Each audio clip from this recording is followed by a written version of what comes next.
Hello दोस्तों।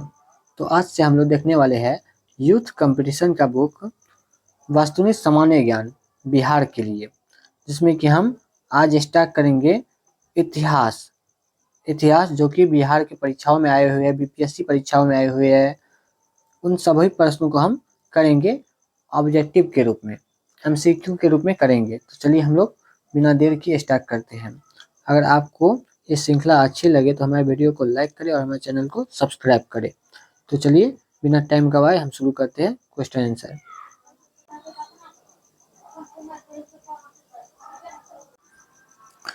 उन्नीस सौ 42 ईस्वी में जयप्रकाश नारायण को किस नगर की जेल में रखा गया था? तो 1942 ईस्वी में जयप्रकाश नारायण को किस नगर के जेल में रखा गया था? तो इसका सही आंसर होगा हजारीबाग जेल में। हजारीबाग जेल में। तो चलिए देखते हैं इसको जरा विश्लेषण देखते हैं। 1942 ईस्वी में भारत छोड़ो आंदोलन के समय जयप्रकाश नारायण को हजारीबाग सेंट्रल जेल में रखा गया था, लेकिन इन्होंने जेल की दीवार को फांद कर फरार हो गए। उल्लेखनीय है कि हजारीबाग वर्तमान में झारखंड राज्य में पड़ता है। क्वेश्चन नंबर 2, सिखों के 10वें गुरु गुरु गोविंद सिंह का जन्म कहाँ हुआ था? तो हम लोग जानते हैं सिखों के 10वें गुरु गुरु गोविंद सिंह का जन्म पटना में हुआ था। गुरु गोविंद सिंह का जन्म 22 दिसंबर 1666 ईस्वी में बिहार के पटना में हुआ था। इनके पिता गुरु तेज बहादुर 90वें गुरु थे। इनकी मृत्यु के बाद गुरु गोविंद सिंह 1675 ईस्वी में गुरु बने। इन्होंने 1699 ईस्वी में खालसा पंथ की स्थापना की। ये सिखों के अंतिम और 10वें गुरु थे। तो गुरु गोविंद सिंह ने ही खालसा पंथ की स्थापना किया, और कब? 1699 ईस्वी में। तो चलिए देखते हैं अगली क्वेश्चन। सबसे अंत में कौन सी घटना हुई थी? ए, चंद्रगुप्त मौर्य के राज्याभिषेक, बी, अशोक की राज्याभिषेक, सी, मेगा असनिष्ट का भारत आगमन, डी, अशोक की कालिंग विजय। तो सबसे अंत में हुई थी अशोक की कालिंग विजय। अशोक की कालिंग विजय। चलिए जरा इसका विश्लेषण देखते हैं।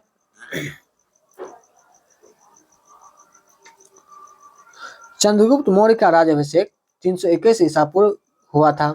मेगा असनिष्ट का भारत आगमन 305 ईसा पूर्व हुआ था। अशोक का राज्याभिषेक 277 ईसा पूर्व हुआ था तथा अशोक का कलिंग विजय 261 ईसा पूर्व हुआ था। तो इस तरह से हम कह सकते हैं कि सबसे अंत में जो है अशोक का कलिंग विजय, इन घटनाओं में से सबसे अंत में अशोक का कलिंग विजय हुआ था।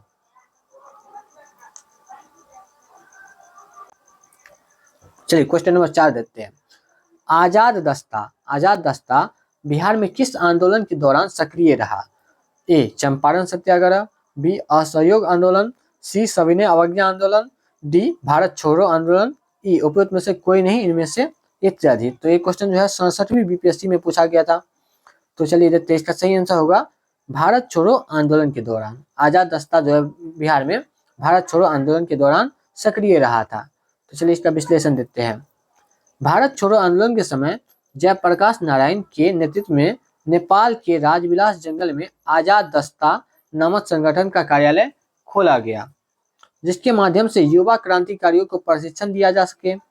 आजाद दस्ता का मुख्य उद्देश्य युद्ध कार्यों में सरकार को बाधा पहुंचाना था, जो सरकार के विरुद्ध तोड़फोड़ का कार्य करते थे। क्वेश्चन नंबर 5, मगध शासक बिंबिसार का चिकित्सक कौन थे? ए, शीलभद्र, बी, विजयसेन, सी, जीवक, डी, मनु। तो बिंबिसार का चिकित्सक इनमें से जीवक था बिंबिसार का चिकित्सक। मगध शासक बिंबिसार का चिकित्सक जीवक था। यह सलावती नामक गणिका का पुत्र था। गणिका मतलब जो नाचने गाने वाली जो होती है उसके पुत्र था। अनेक बौद्ध ग्रंथों में उनके चिकित्सा ज्ञान की व्यापक प्रशंसा मिलती है। जीवक ने तक्षशिला विश्वविद्यालय में अध्ययन किया एवं आयुर्वेदाचार्य की उपाधि हासिल की। उन्होंने सम्राट बिंबिसार तथा उज्जैन नरेश प्रदोष का इलाज किया। क्वेश्चन नंबर 6, बिहार में तुर्क सत्ता का वास्तविक संस्थापक कौन? बिहार में तुर्क सत्ता का वास्तविक संस्थापक किसे कहा जाता है? ए, मलिक हुसामुद्दीन, बी, इब्न बख्तियार खिलजी, सी, इब्राहिम, डी, दरिया खान नुहानी। तो बिहार में तुर्क सत्ता का वास्तविक संस्थापक इब्न बख्तियार खिलजी को माना जाता है। बिहार में तुर्क सत्ता के स्थापना का वास्तविक श्रेय इब्ने बख्तियार खिलजी को जाता है। वह बनारस तथा अवध क्षेत्र के सेनापति मलिक हुसामुद्दीन के सहायक था। उसने 12वीं-13वीं शताब्दी में बिहार में कर्मनाशा नदी के पूर्व और सैनिक अभियान किया। उस समय वहां पर सेन वंश का शासक लक्ष्मण सेन था और पाल की पहली महत्वपूर्ण सफलता ओदंतपुरी यानी जो जिसे वर्तमान में बिहार शरीफ कहा जाता है की विजय थी, जो 1198 ईस्वी में संपन्न हुई। बख्तियार खिलजी ने ऐबक की संप्रभुता औपचारिक रूप से स्वीकार की, मगर व्यवहार में वह अपने विजित क्षेत्रों का शासक बना रहा। उसने अपनी राजधानी लखनौती को बनाया। क्वेश्चन नंबर 7, बिहार के प्रथम भारतीय गवर्नर कौन थे? बिहार के प्रथम भारतीय गवर्नर कौन थे? ए सत्येंद्र प्रसन्न सिन्हा, बी डॉक्टर श्री कृष्ण सिंह, सी ब्रज किशोर प्रसाद, डी बीपी मंडल। तो इसका सही आंसर होगा ए सत्येंद्र प्रसाद सिन्हा। चलिए ये भी क्वेश्चन जो है संसद बीपीएससी प्री एग्जाम में आए हुए है। चलिए देखते हैं इसका विश्लेषण। बिहार के प्रथम भारतीय गवर्नर सत्येंद्र प्रसाद सिन्हा थे। भारतीय संविधान में संशोधन के लिए मॉन्टेग्यू चेम्सफोर्ड प्रस्ताव के आधार पर बने भारत सरकार अधिनियम 1919 को हाउस ऑफ लॉर्ड्स में पारित करवाया। वर्ष 1920 में इन्होंने बिहार और उड़ीसा का गवर्नर नियुक्त किया गया। किसे? तो सत्येंद्र प्रसन्न सिन्हा को। ब्रिटिश शासन में इस पद पर आसीन होने वाले पहले भारतीय थे। ये जो थे ब्रिटिश शासन में इस पद पर आसीन होने वाले पहले भारतीय थे, सत्येंद्र प्रसन्न सिन्हा। क्वेश्चन नंबर 8 जो कि बहुत ही भिविया क्वेश्चन है। बिहार का चौरी विद्रोह किस वर्ष हुआ था? एक होता है चौरा चौरी कांड जो 1922 में हुआ था, लेकिन यह है बिहार का चौरी विद्रोह किस वर्ष हुआ था? तो ए 1832, बी 1842, सी 1798, डी 1784। ई इनमें से कोई नहीं, इससे अधिक। तो इसका सही आंसर होगा सी 1798 ईस्वी में। बिहार का चौरी विद्रोह वर्ष 1795 से 1800 ईस्वी में हुआ था। इस विद्रोह का संबंध चुआड़ विद्रोह से है। वर्ष 1798 से 99 में दुर्जन सिंह और लाल सिंह के नेतृत्व में यह विद्रोह चरम पर था, जिसे ब्रिटिश सेना के द्वारा कुचल दिया गया। क्वेश्चन नंबर 9 किस वर्ष उड़ीसा को बिहार से पृथक किया गया? ए 1912, बी 1936, सी 1956, डी 2000। ई उपयुक्त में से कोई नहीं, उपयुक्त में से एक से अधिक। तो इसका सही आंसर होगा 1936 में उड़ीसा को बिहार से अलग किया गया था। 1 अप्रैल 1936 को उड़ीसा प्रांत को बिहार प्रांत से अलग करके नया राज्य बना दिया गया। 22 मार्च 1912 को बिहार एवं उड़ीसा प्रांत को बंगाल से अलग करके, यानी 22 मार्च 1912 को बिहार एवं उड़ीसा प्रांत को बंगाल से अलग कर दिया गया। झारखंड को एक पूर्ण राज्य के रूप में 15 नवंबर 2000 को बिहार से अलग करके बनाया गया। तो देखिए 1 अप्रैल 1936 को उड़ीसा प्रांत को बिहार से अलग करके बनाया गया और 22 मार्च 1912 को जो बंगाल से बिहार और उड़ीसा को एक साथ अलग कर लिया गया था और 15 नवंबर 2000 को बिहार से झारखंड को अलग करके अलग राज्य बनाया गया। क्वेश्चन नंबर 10 बोध गया में किसे ज्ञान प्राप्ति हुई थी? ए महावीर स्वामी, बी गौतम बुद्ध, सी सिमंदर स्वामी, डी पार्श्वनाथ स्वामी। ई उपयुक्त में से कोई नहीं, एक से अधिक। तो इसका सही आंसर होगा गौतम बुद्ध। बोध गया में गौतम बुद्ध को ज्ञान की प्राप्ति हुई थी। गौतम बुद्ध को बोध गया में ज्ञान की प्राप्ति हुई थी। गौतम बुद्ध का जन्म 563 ईसा पूर्व में कपिलवस्तु के निकट लुम्बिनी में हुआ था। जन्म के 7वें दिन माता का देहावसान हो गया, अतः इनकी मौसी महाप्रजापति गौतमी ने इनका पालन पोषण किया। 29 वर्ष की अवस्था में इन्होंने गृह त्याग कर दिया। बौद्ध ग्रंथों में इस घटना को महानिष्क्रमण कहा जाता है। गौतम बुद्ध के घर त्यागने की घटना को महाभिनिष्क्रमण कहा गया है। 6 वर्ष तक घोर तपस्या के पश्चात 35 वर्ष की आयु में वैशाख पूर्णिमा की एक रात पीपल वृक्ष के नीचे निरंजना यानी कि पुनपुन नदी के तट पर सिद्धार्थ को ज्ञान की प्राप्ति हुई।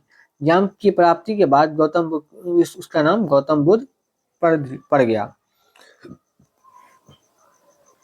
क्वेश्चन नंबर 11, 1913 में पटना में अनुशीलन समिति की एक शाखा की स्थापना किसने की थी?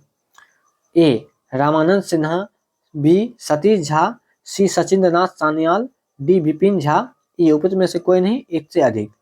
तो अनुशीलन समिति की एक शाखा की स्थापना 1913 में पटना में सचिंद्रनाथ सान्याल ने किया था।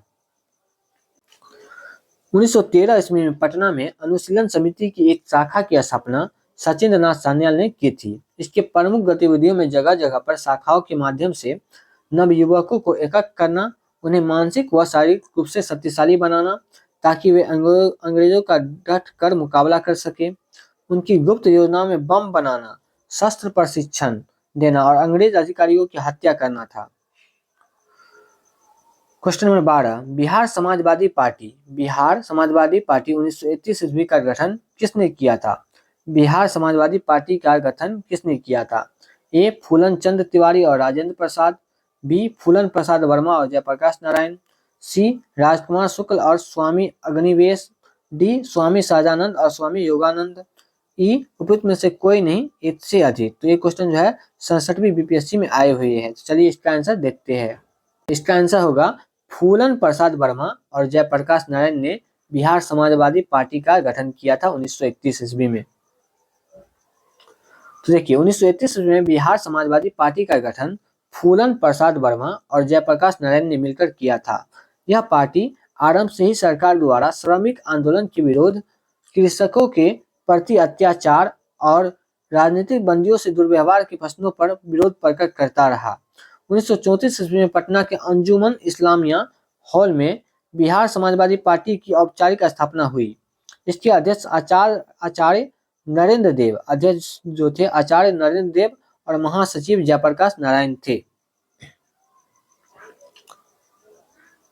क्वेश्चन नंबर 13, शेरशाह का मकबरा कहाँ है? शेरशाह का मकबरा कहाँ स्थित है? ए सासाराम, बी मनेर, सी सीतामढ़ी, डी पावापुरी, ई उपयुक्त में से कोई नहीं, एक से अधिक। तो शेरशाह का मकबरा सासाराम में स्थित है।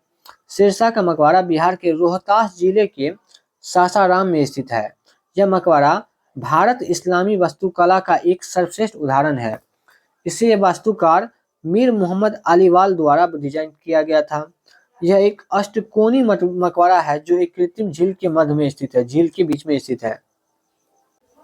मनेर सूफी संत सरफुद्दीन एहिया मनेरी के नाम से जुड़ा है। महावीर स्वामी ने 527 ईसा पूर्व लगभग 72 वर्ष की आयु में पावापुरी नामक स्थान पर अपना शरीर त्याग दिया था। क्वेश्चन नंबर 14, प्रथम बौद्ध संगीति के अध्यक्ष कौन थे? तो इसका सही आंसर होगा महाकश्यप। महाकश्यप प्रथम बौद्ध संगीति के अध्यक्ष थे। टोटल 4 बौद्ध संगीति हुई है। चलिए उसके बारे में हम लोग देखते हैं। तो यहाँ पे प्रथम बौद्ध संगीति के अध्यक्ष महाकश्यप थे।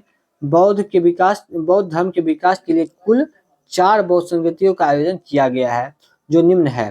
प्रथम बौद्ध संगीति ये हुआ था 483 ईसा पूर्व और कहाँ पे हुआ था स्थान? राजगिरी में हुआ था और इसके अध्यक्ष थे महाकश्यप। और किसके शासनकाल में हुआ था? तो अजातशत्रु के शासनकाल में हुआ था। चलिए देखते हैं।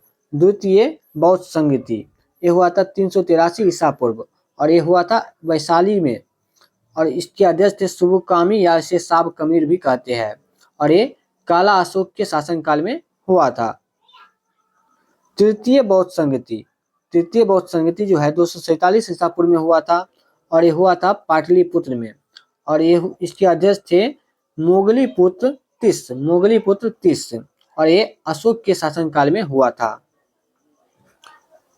चतुर्थ बौद्ध संगीति ये हुआ था प्रथम ईस्वी में और ये हुए थे, इसका स्थान था कुंडलवन और इसके अध्यक्ष वासुमित्र या अश्वघोष थे। अश्वघोष उपाध्यक्ष थे और वासुमित्र अध्यक्ष थे और एक कनिष्क के शासनकाल में हुआ था।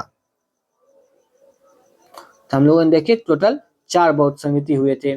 पहला जो हुआ था ये राजगिरी में हुआ था, और दूसरा वैशाली में, तीसरा पाटलिपुत्र में, और चौथा कुंडलवन में हुआ था।